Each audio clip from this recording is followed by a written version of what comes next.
Hello and welcome back to my channel. My name is Joyce, and in today's video I'm going to show you how you can find your past stories on Facebook.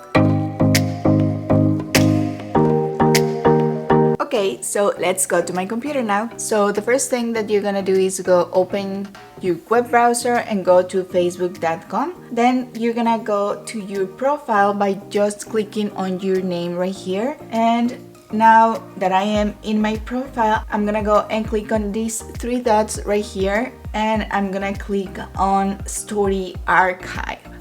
Okay, so let's click on this, and you can see all your archive of stories that you have posted in the past. I hope you liked this video, and if you did, please don't forget to click on the like button and on that subscribe button down below. Thank you so much for watching, and see you the next time. Bye bye.